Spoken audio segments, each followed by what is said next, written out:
Yeah. I want to be a teacher. We're going to officially start.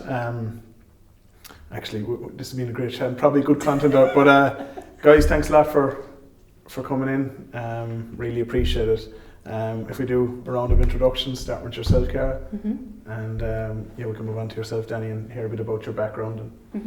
So Cara Thompson, I'm a director running the project management team at a company called Vengrove, which is an investment advisory firm. Moved over to London almost 10 years ago now from Australia.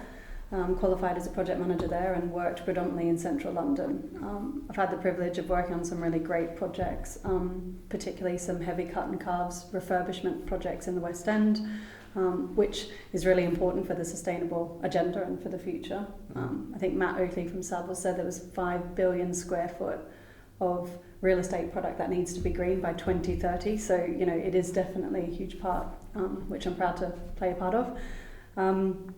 And also recently played a role in the Ed City development at White City, which was a mixed-use scheme, which was anywhere from nursery, new school, higher education, youth zone for underprivileged kids who don't get to go to school, as well as 132 affordable units. So it was great to play a role in such a social impact project. It's good to see you. How did you get into the industry? Well, interestingly, my undergraduate was in science and did not know anything about construction. Yeah.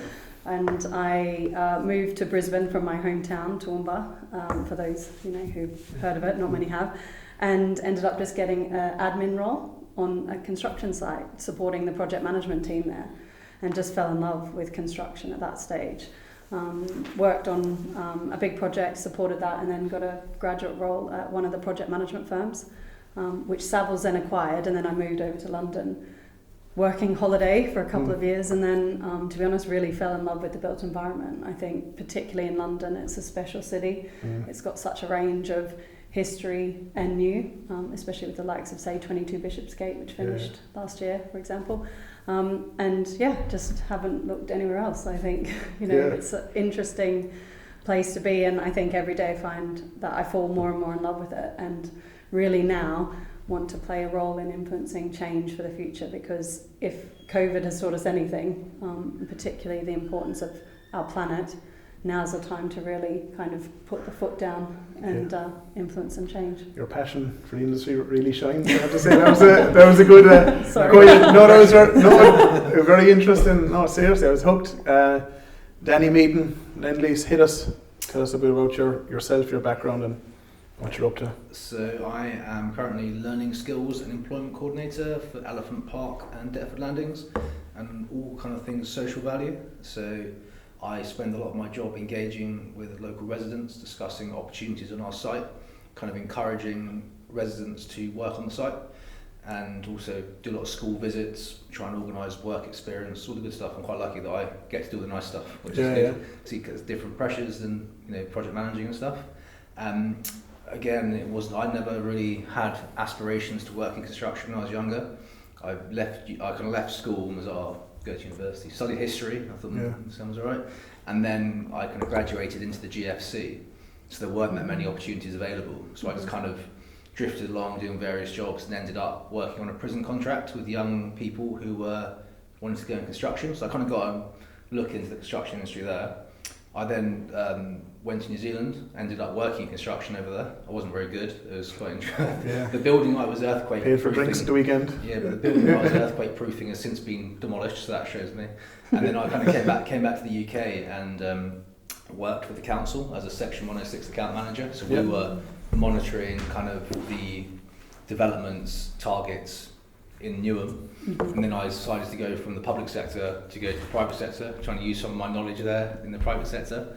And I've been fortunate enough to be at Elephant Park, which is one of the most sustainable developments. And also it's really good for my role because Lendlease is actually very keen on social value. So I got a lot of support from kind of the project team, the directors, and that makes kind of my role a lot easier when I'm trying to push this down through the supply chain.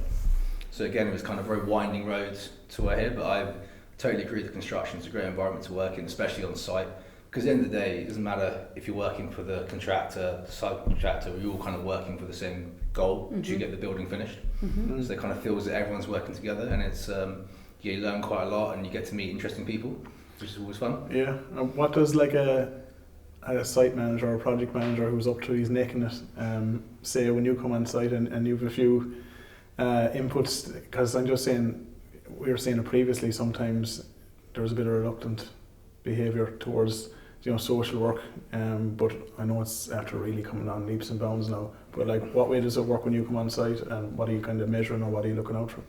So with kind of engaging with the project team, again, I'm fortunate because our social value target at Lendlease is consistently kind of highlighted to the whole organisation, and people understand the importance of what we're doing in the areas. They understand the importance of employing local people, providing decent opportunities, paying a living wage, giving up their time to go into schools.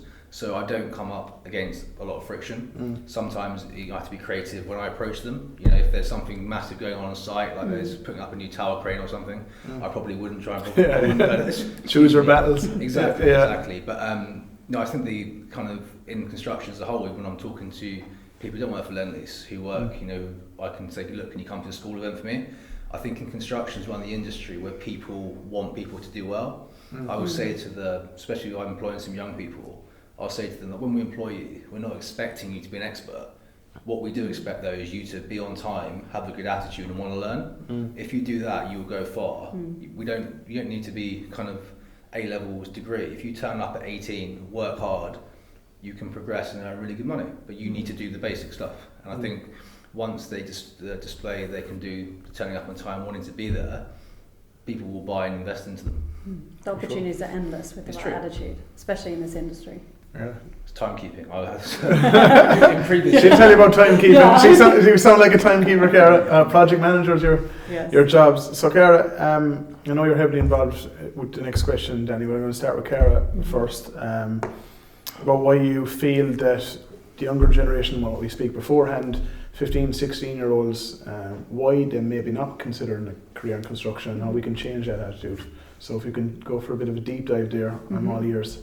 I think there's probably a couple of reasons. I mean, it's the second worst sector for digitisation, and the future generation. What's number one? Manufacturing, is it, or something like that? Oh, I can't. I knew you were going to ask me that. Yeah. I know we're number two. But I think you look at the next generation, it's all about technology. It's how they're being brought up, it's how they're learning, it's everything to them. And I think you're looking at an industry that is far behind. And I've said before, I feel like this industry is archaic and it's got a long way to go. So I don't think there's a natural enticement into that, like some of the other industries that we see and we've spoken about, the media and the tech and the health and well-being, the Gymsharks and the Stephen Bartletts of this world, offering, amazing opportunities on LinkedIn every day. Yeah.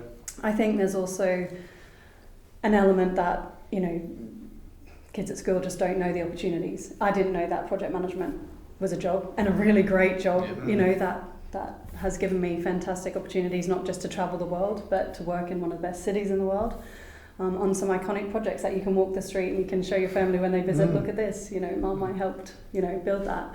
So I think there needs to be an education at school, and it's great to hear that Danny, is involved in that, and I have seen an increase of that. But I do think it's back to the point where we've got to somehow ingest this love for the built environment. It's everywhere, we live, we work and we play in it. And it's so important to the world as we move forward. And I think somehow getting that love for the built environment out there and teaching people that we get to make a change on how it looks, how it works, I think will help get kids interested. And Danny, what do you think? Can you repeat the question? I'll repeat the question for you, Danny. Thank you. It's an interview. So 15 to 16-year-olds, why do you think they probably aren't attracted to construction? Why it's not number one on the list, and what can we do about it? You're a man who's on the ground, so I'm looking forward to hearing your answer. It's all about awareness. Letting young people see someone who looks like them in the job. Because it's very easy to see that's a job for someone else. I can't do that. It's a job for someone else. And it is a part of my role, and I'm very lucky to have supportive colleagues who will get people from different departments all across the business going into schools. So we'll have a marketing manager, we'll have a construction manager, we'll have an architect, just to say whatever you want to do, you can do a construction company. If you go to the school and you say, what do you want to do? Oh, I want to be an accountant. why join a construction company? Why do you want to do that? Because most of the companies will have HR departments, marketing departments. It's just we need to do a better job of showing the opportunities available out there, and not focusing just on kind of entry level roles. As you mentioned earlier about job changing, there's loads of transferable skills in construction. I've got a friend of mine who worked in recruitment, and now he's a package manager at a large firm. It's just kind of highlighting the skills we want.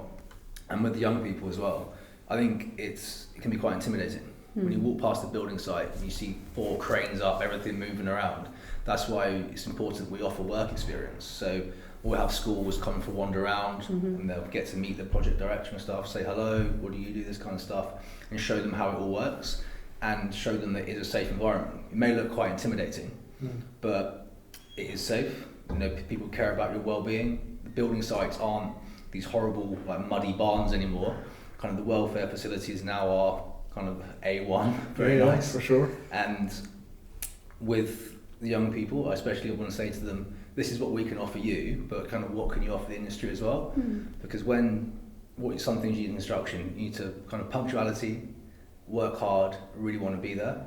So it's saying we can offer these opportunities, put some responsibility on them. And I will say to them at the end, if you're interested in learning some more, ping me a CV, we'll have a chat about work experience.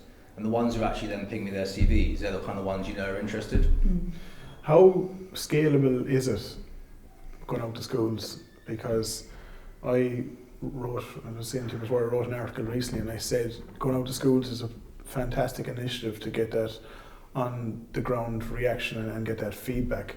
But like, how scalable is it to attract a younger generation to the industry? Because you have the brands we aforementioned that they're adding value every single day, whatever their content they're putting out. Construction companies don't do that every single day. But you have, Lendleases and people like yourself going out every so often talking, but like you can't be everywhere and anywhere every single day.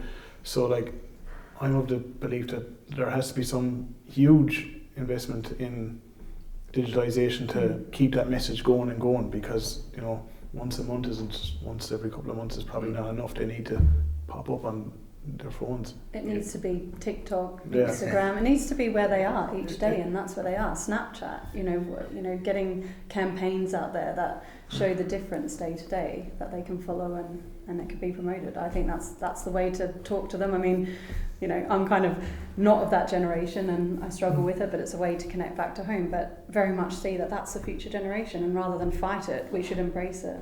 Yeah, and it has to tap into their psychographics too. Like if you have mum and dad and their kids going to see Arsenal or something, or Chelsea every week, that if a construction company can tap into that type of psyche, well, it's one of the most family things you could do in the UK is go out to watch the football. And if you have a construction company that can maybe offer some sort of a sponsorship or some sort of a collaboration, you're kind of blending what they love to do and what they potentially could do all in one. So you're like really hitting off emotional vibes there. But I feel that advertising on its own is great, but like getting this emotional attachment, like what are you interested in day to day, and how can construction communicate that better? Like how can you tap into those psychographics? Like if I feel like I'm going on now, but if someone's trying to advertise me something, I probably won't look at it. But if they put an Irish flag in front of it, I might have a look at it. Maybe connect the sustainable agenda. We know that the next gen, and there's 40% of them in the workplace at the moment. The climate and climate change is really important. So, as I said before, 5 billion square feet of properties in the UK need to be green by 2030. Allowing that next generation an opportunity to have a positive impact on the environment by playing a role in the industry that's going to do that. I mean, I think that's a huge pull on what's important to them as a value. And moving on, the armed forces, ex-offenders is a huge area of research and communication. Anyone want to go first here on talking about those hidden labour markets? So we have a kind of cohort of potential workers, and from my experience of working in the custodial setting, there obviously are challenges around having practical construction training in those kind of environments. Probably not going to want to have teaching people how to put scaffolding up next to the wall or something, I don't know, but it is what can we do to engage returning citizens, and what support can we offer?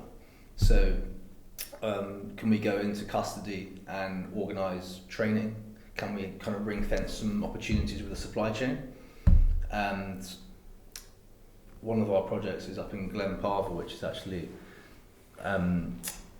building a new prison, and they've got people out on Rottle. Do you know Rottle? So released on temporary licence, so people come out, kind of do work and then go back in the evening. Yeah. So that's a really great opportunity, but again that kind of involves quite a lot of coordination.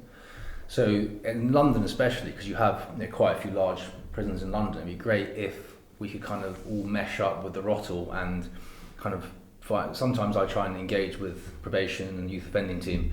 It's not always that easy. So if probation said we are having a project to get people out on Rottle on your building sites, this is the person who's going to manage it, this is the person you speak to, it'd be fantastic for me, because sometimes when I'm trying to get into kind of public sector stuff, sometimes it's difficult to find the person to speak to. So I think if you had a collaboration between construction companies, custodial settings and kind of probation, that would give you like a pipeline of potential candidates. Not everyone's going to work out, not everyone's going to be amazing, but it kind of is our social duty to provide opportunities, because working in custody, you meet a lot of people from different backgrounds.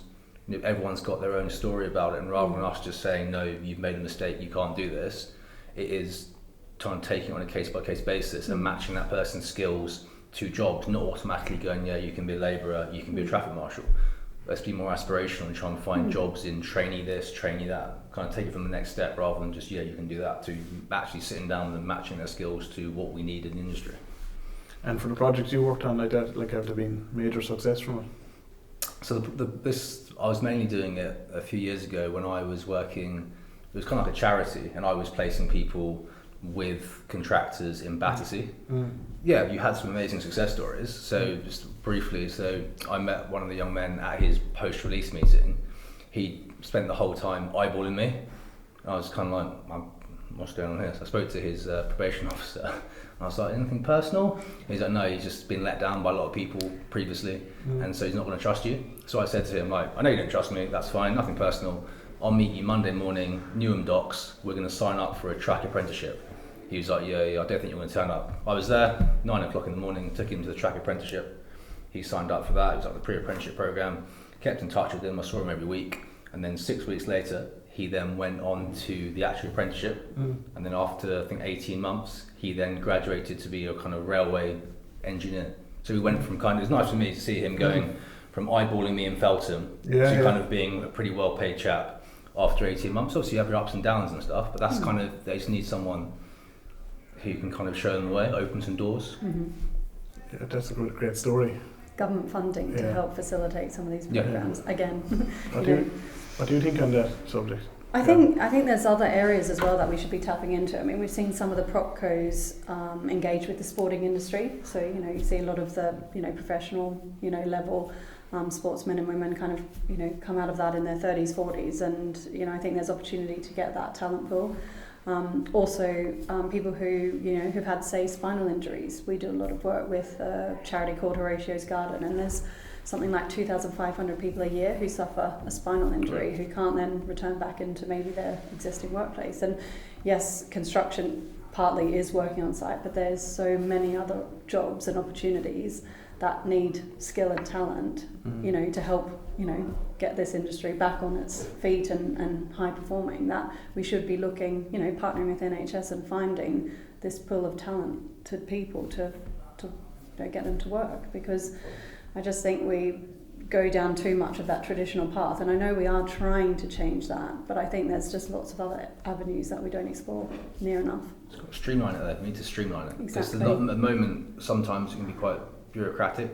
If we just kind of work together with, again, the government, public sector, private sector, any other agencies that support an individual, and we just say, how can we do this, how can we do it quick, rather than just, because if you say to someone, like in 8 months' time, you might have an interview.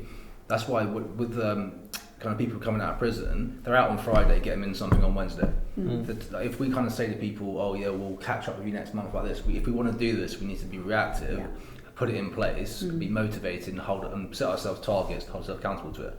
Otherwise, it's just a nice idea that kind of goes around. Well, that's nice, yeah, let's do that, let's do this. We need to kind of be ambitious, set ourselves targets, be accountable, and then make it happen. We basically can make it happen. If we want to make it happen, the industry can. It's just getting the right people in the right room to go, yes, let's do this. Actually do it. Yeah. That's what I found the toughest, even from working with construction clients, is that the pressure the industry is on, because margins obviously squeeze. It's hard to get someone to commit to something. You know, it's hard to get time blocked off. It's hard to get anything done. On site, it's fast moving. Above board, it can be very slow moving. And these type of initiatives, especially, you know, they just take a while to get signed off. Like, you know, you're constantly chasing your tail in some parts of the industry, you know. I think it's what we said before. It's still archaic in lots of different ways, and I don't know about you, Danny, but I hear all the time, oh, you know, we've got to respond to the market. The market's been that way for 20, 30 years, or we've done it this way for this period of time. We just need to actually go, no, let's do something different, and let's really, you know, change. I'm in a fortunate position because the company I work for has overarching targets about social value. So anything I want to do links into the social value target. It means I get a lot of support coming down. I'd find it quite frustrating working for a company that wasn't as committed to it. So people who do similar jobs to me in different companies, they must find it a bit harder than me, because as I said, this is a global target. Yeah. So I can justify this initiative under the global target. So yours is driven from the top down. Exactly. Others are trying to drive it up. You know, that's the hard thing. It must be frustrating, because if you're kind of do it from my level upwards, people, in my experience of different construction companies, they are nice people. They want to help. As you said, it's just they haven't got the time. But if over the top they say this is important to us as a company, that's how it works. Top down, this is important. This is part of our DNA. And that's how you drive it through. That's why if I came to the company with an initiative, a social value initiative, I'm very confident that it will get listened to and it would get implemented, which is very fortunate for me, rather than having to constantly please. Not for sure. And one buzz acronym, a few words, I think some companies are very good at it, and they have fantastic initiatives around EDI, or equality and diversity inclusion. I feel other companies do it for PR reasons and not for the right reasons. I think companies like Lendlease and Multiplex and the big ones like that have really good causes. But what do you think that area, EDI, has, what impact has it on the next generation? I think it's going to be quite significant. Do you want to go first, Cara? Yes, I guess being, you know, a female in the industry and not necessarily at the 50-50 mark yet, you know, it's something that we discuss a lot, and, you know, it's great to see that, you know, there is a drive in the industry now to open it up, but I think it's important, not just for the next generation, but I think for the current workforce, that we don't get stuck on percentages and numbers, and that we generally try and get a diverse workforce across 100%. Gender, race, inclusion, because otherwise those in, say, the minority percentages, you know, then kind of put on pedestals, and there's a lot of pressure there, and I don't think that's right. I think we need to take it back to, you know, skill set, you know, talent, you know, what people can bring based on, you know, where they come from. You know, I often get asked, you know, what's it like to be a woman in the industry? And I'm like, I don't think of it that way. I'm like, it's more different being an Australian in the industry, because Australians... The work of Lendlease. Okay. But Australians are, you know, are different to English and have quite a different approach. And I think for me, I try and not focus on that. I try and focus on, you know, say, being the best I can be. And anyone who asks me for advice on what it's like, I take it away from actually the gender point, and I just say, look, I just try and learn from everyone. But I think as an industry, we should take, I mean, I know we need to drive it, and then obviously tracking it, numbers are important, but I think we need to really think about diversity, where we're getting the talent from, how we're getting the talent, and getting the government to help us really unlock some of the doors in the early years. Yeah, it's a qualitative problem, not a quantitative problem. It's not numbers driven really, because we had a potential client come to us and we said, oh, we need more women. I was like, okay, I need a bit more than that. Like, you know, why do you need more women? And they couldn't give me a legitimate answer. It's just like, is it affecting morale? Are you looking for a more creative opinion at the board? Do you know, is it affecting graduates? Like, and just give me something like that, because just doing it, you know, hiring women just because they're women is really insulting. Like, it has to go, it has to be heart deep, not skin deep. Like, you know, so there really has to be a significant meaning behind it, you know. And so you said earlier, right, the name, it has to be skill set driven. You know? Has to be what you're good at or what people can bring to the table, and how we unlock that with people's backgrounds. Regardless of gender and race, we should be open to all doors. And I think there is a shift. There's certainly a shift in the way people operate, the way people think, and having it on the agenda absolutely helps with that. But we just have to be careful we don't just do it for the PR purposes and to do a tick box to then recruit, because that's not diversity in itself. I honestly think a lot of the smaller companies, I just think it is a tick in the box. Danny, you might know more than me, but I think there's a lot of companies do it for the right reason. I think there's a few companies just to get it out of their plate onto the next job. What do you have to add to the whole? I think the young people now are so much more clued up than I was about kind of a fair, like kind of sustainability. Like when I was 16, 17, was I thinking, what's my future employer's zero carbon targets?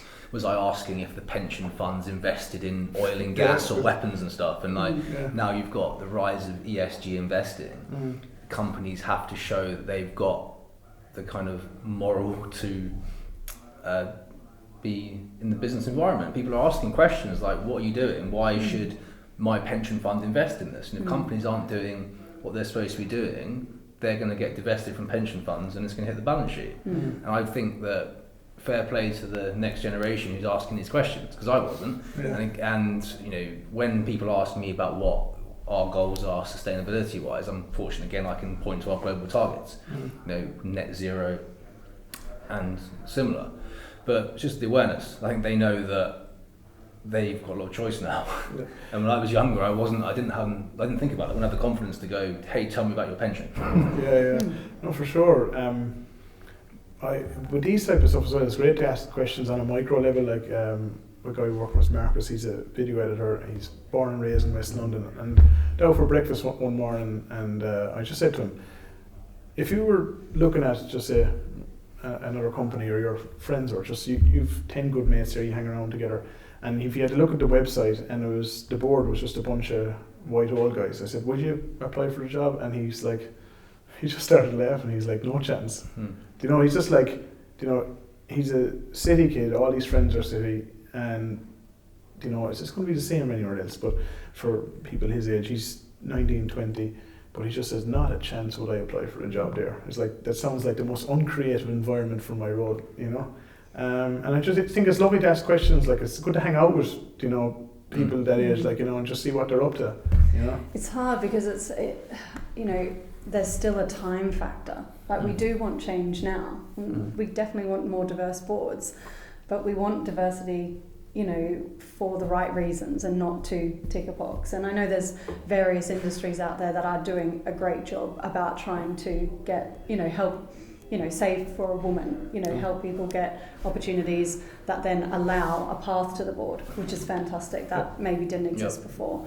But purely kind of getting appointed to tick a box is maybe that is a way to mix it up, but I think it's going to still take some time. And it's making sure that as, whatever it is, if it's gender, race, inclusion, all of those elements need to have every opportunity to be the best they can be, every opportunity to go to different management levels, every opportunity to, get to those positions, because that's, that has to be the path. And the flexible working, say mothers returning back to work, allowing that flexibility, but still the opportunity to progress, because that over time is important. And it's, I think that next generation, they're 40% of the workforce, 5 generations, baby boomers are starting to retire, it is really, they're going to be that driving force. And I think it is great. I think it's really great. And there's a huge opportunity for the retiring baby boomers, for the younger generation, to maybe take some of these businesses out of their hands, and not just liquidate the company, whatever family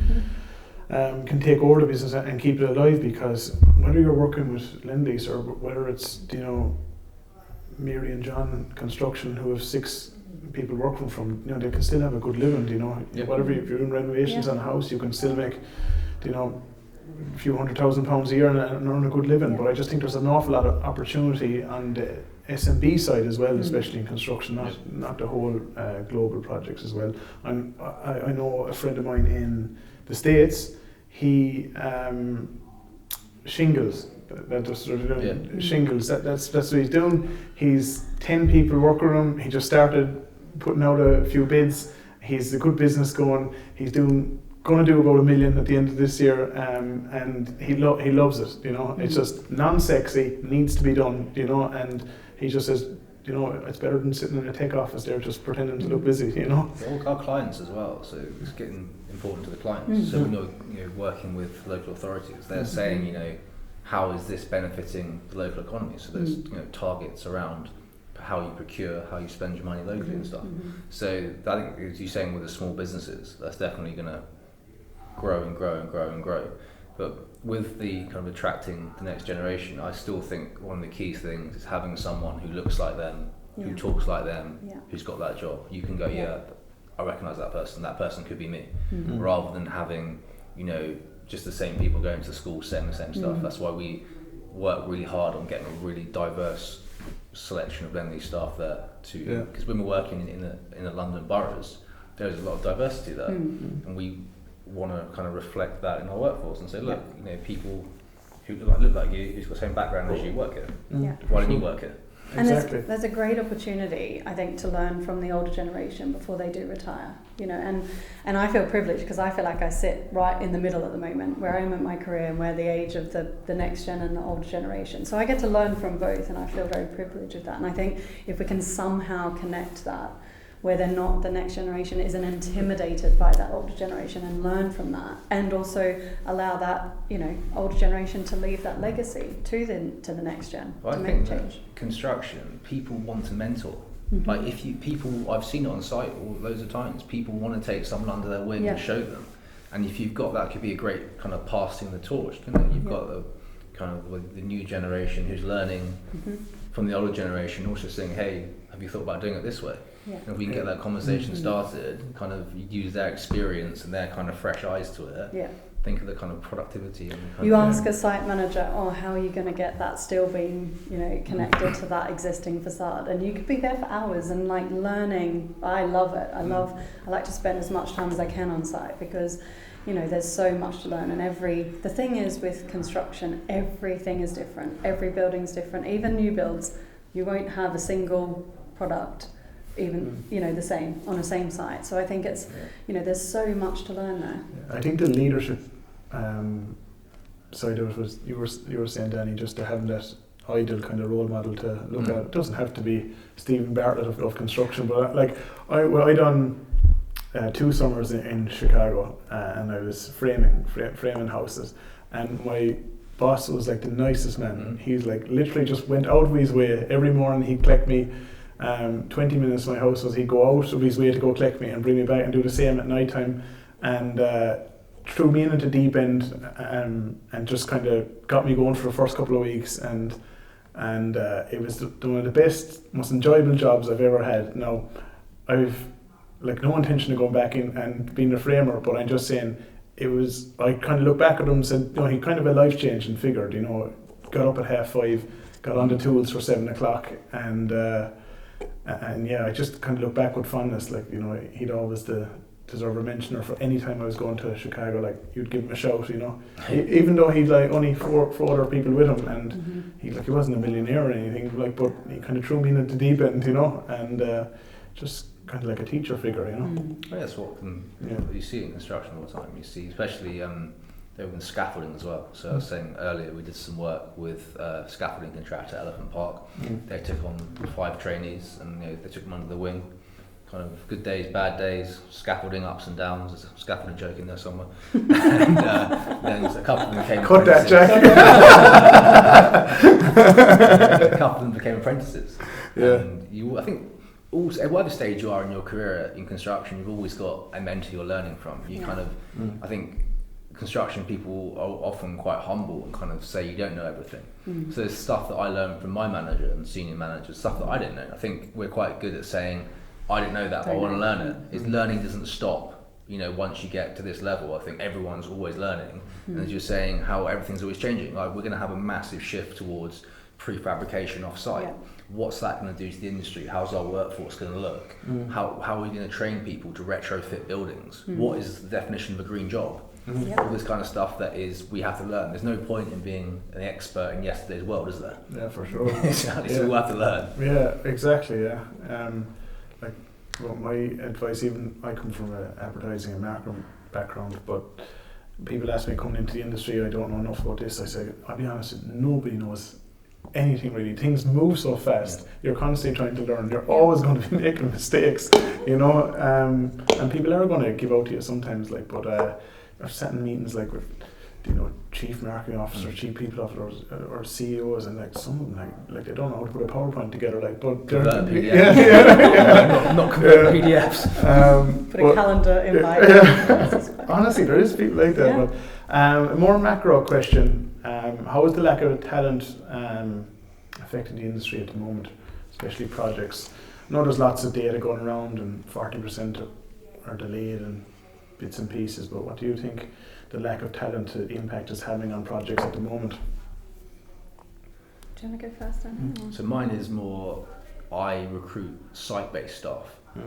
So it is getting harder to find people all levels, you know. So when in London, it's a very competitive market. So I'm saying to someone, you know, can you come and work on our site? It'd be great to have you on our site.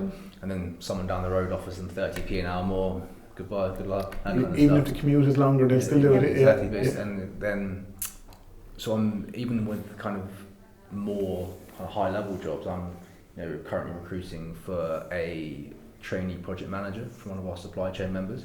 I put that job out. I thought I'd be kind of bang, bang, bang, bang. No. And I think, I'm not too sure why. I'm not too sure how am I doing, putting them out in the wrong places? You know, how am I not reaching the target audience? So I just think that from my experience of being in this job almost 3 years, when I was putting jobs out, say 3 years ago, there was definitely a lot more interest. You kind of have 30 people applying for 5 jobs. And now I think with kind of COVID as well, is people have kind of reset. And people now expect this and expect this and expect this, which is fair enough, you know. People want flexible working and stuff. And people want to be able to kind of, I want to work from home, I want to do this. Maybe construction as an industry is going to have to catch up with that. And we were having a discussion earlier about how, you know, COVID has shown that you can be as productive from home, and also having kind of flexible working allows people to do a well-being activity during the day. Like, someone can go to the gym between 10 and 11, that's fine, isn't it? Yeah. It's better to have a healthy workforce. But I think we need to kind of get the site-based stuff's more difficult, because you do need someone there 8 till 6 on site. How do we make sure there's not kind of some glass ceiling where, you know, white-collar workers can work flexibly, but everyone else below, you have to be there all day? Well, how do we bridge that gap? And there's a lot of pressure in construction to get it finished on time.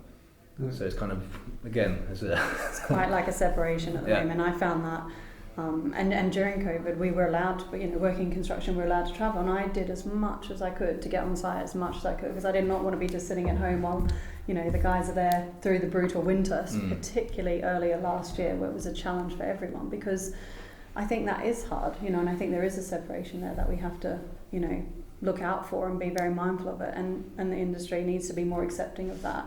But we do sit there then in our homes, go and get it done as quickly as possible. Being a project manager, you know, I've said that often. But how do we expect then, you know, the guys on site to have a completely different approach to work-life balance? I just don't think that's fair, and I think we do as an industry have to embrace that. I think probably back to the original question, I think it's having a huge impact not getting talent in on projects. And for me, it's the lack of real change. Because there's, you know, the new talent coming in, the next generation, the new ideas, the fresh approach, allowing that talent to have a voice at the table, I think will then allow change. And, you know, modern methods of construction, the prefabrication off-site, how we build, what products we use temporary, you know. I'm on a project at the moment, I went onto site and all of the welfare is recycled. It's old, it doesn't look like A1, but it's come from another site, or 3 sites before. And I love that, because, you know, the temporary facilities are being reused, and I think that's important. But I think I don't think it's just this year that we're going to see an impact. I think, you know, we've got to really make a change to get that new talent in to benefit it for a future. And new jobs, like, I'm and again, COVID has shown supply chains, how kind of we are at the mercy of supply chains. So I think there's going to be a lot of kind of near-shoring supply chains, and by taking the manufacturing away from kind of traditional manufacturing hubs, taking it closer, it could be back in the UK, we're going to have to get people to do these highly skilled manufacturing jobs, and where we get those people from. Mm-hmm. So with kind of the rise of prefabrication and supply chains changing, as an industry, we're really going to have to look at our skills offer. Mm-hmm. What courses are we doing? That might mean engaging with higher education by saying that we need to fill these jobs. How can we collaborate? You guys put the courses on, we employ them. I think that those initiatives will definitely be important moving forward in the next few years. I mean, we are seeing the rise in, sustainable degrees, short courses, which is fantastic, but I think it can go way further. We're only just scratching the surface of what should be offered, even from school level. What are the skills that they're teaching at school that ties into construction? I'm sure there's a huge amount of work that can be done there. Definitely. Guys, I'm conscious of time. Do anyone have any final sign-offs before we close it? Anything like shout out? Get in contact with you for anything? No? Danny, is there anything this is going to be going out to a good few thousand people, so if you have anything to say, just we'll give you a bit of a shout out. Same with you, Carl, have it. Think about those vital words you're going to say. The problem is that my section 106 is to do with Southwark and Lewisham, so I don't want to make promises about everyone sending me a CV and they're from like Harrow and stuff, so I don't know, just I'm pretty fortunate to be working in the industry at the moment. I think it's a really exciting time to be working in the social value and the learning skills and employment sector. Again, I'm fortunate enough to work for a company that really supports it and it is ingrained in what we do, and also on some fantastic projects. But I think as an industry, it's really exciting and challenging how we're going to engage with the next generation, what offer we can put on, and how we're going to prove to them that construction is a great career for them, and also kind of prove to them that we do care about the environment, we do care about social value, and we want them to be an industry they're proud to support and proud to tell their mates they work in construction. Brilliant. Cara, anything? There's no pressure if you don't. I just think any ideas, I think we should be encouraging the next generation instead of us kind of trying to work out what they need or want. I think we should be asking them, and any ideas about how, they can bring their talent and to the table. Yeah. Bringing set of new batteries to the table. What is the answer? We have a lot of tired people in this industry. Anyways, thanks for coming in. Sure. And thanks, Jack.